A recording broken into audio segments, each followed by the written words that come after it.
Avec la crise actuelle, on en oublie que les choses avancent et c'est le cas précisément pour les médicaments sur ordonnance. En Suisse, on a une loi sur les produits thérapeutiques, c'est-à-dire notamment sur les médicaments. Et cette loi, c'est elle qui dicte qu'est-ce qui va être remis sur ordonnance, par exemple, et sans ordonnance. Pour faire des économies dans le système de santé, et aussi parce que les compétences des pharmacies s'élargissent, ces catégories de remise de médicaments évoluent. Les pharmaciens peuvent désormais remettre des médicaments qui étaient avant soumis à l'ordonnance, sans passer par le médecin, selon leur propre décision. C'est ce qu'on appelle les médicaments de la liste B+, et j'ai fait une vidéo sur le sujet que je vous conseille d'aller regarder. En gros, le pharmacien peut décider de remettre un médicament sur ordonnance à un de ses patients s'il juge qu'il a besoin d'un tel traitement. Pour ça, nous disposons d'une liste qui est en continuelle expansion et qui vient de s'agrandir, si j'ose dire, avec le Viagra notamment, et aussi pas mal de crèmes pour les problèmes dermatologiques. Je rappelle qu'il est toujours possible de recevoir un médicament purement soumis à ordonnance par le pharmacien si c'est un cas exceptionnel justifié. Je vous propose de prendre un exemple pour chaque catégorie. Oh oui, des exemples! Exemple numéro 1, remise exceptionnelle justifiée. Par exemple, il y a quelques années, mon médecin m'aurait prescrit des médicaments pour prendre l'avion parce que j'aurais un risque de thrombose. J'en ai besoin parce que je vais reprendre l'avion, ça fait quelques années que j'ai pas refait ça fait quelques années aussi que j'ai pas revu mon médecin, et je vais dans une pharmacie qui me connaît pas et je demande ce médicament. Ils vont me dire, bah non, je peux pas vous le donner parce qu'il faut une ordonnance du médecin. Et là, je peux insister auprès du pharmacien pour qu'il me fasse une remise exceptionnelle, et il a de fortes chances d'accepter de faire cette remise puisque mon traitement il est justifié, mon état de santé a pas changé depuis la dernière fois. Là, c'est vraiment une remise exceptionnelle justifiée. Combien ça coûte? Ça dépend de chaque pharmacie, mais on peut compter sur un surcoût de 5 à 10 francs en général. Est-ce que le pharmacien est obligé de me donner mon médicament? Non, ça reste à son appréciation. Encore!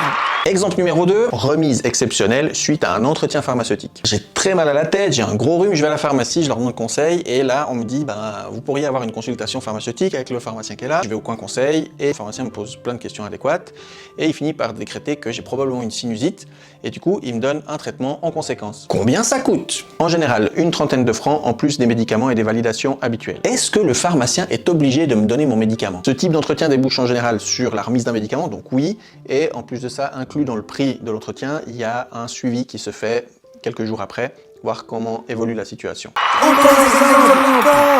Exemple numéro 3, remise d'un médicament de la liste B+. J'ai un problème de peau que je connais pas et je décide de le montrer à la pharmacie sans passer par mon dermatologue. Le pharmacien regarde, me pose les questions adéquates par rapport à ce problème. Il peut ensuite me remettre une crème qui normalement aurait été réservée à l'ordonnance s'il juge que c'est nécessaire. Et en plus, je peux repasser gratuitement pour lui montrer l'évolution de mon problème.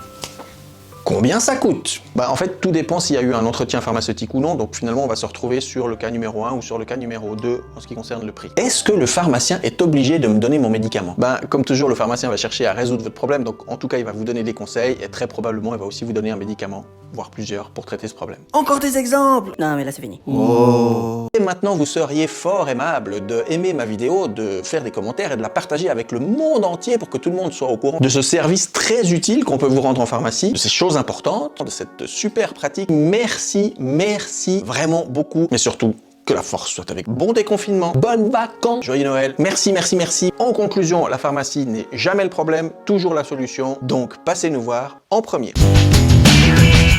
Bon, en gros, le pharmacien peut tout remettre, quoi. En gros, oui, mais pas tout quand même. Par exemple, les stupéfiants. Tiens, il n'a pas le droit? Non, il n'a pas le droit. Non, même pas... Non.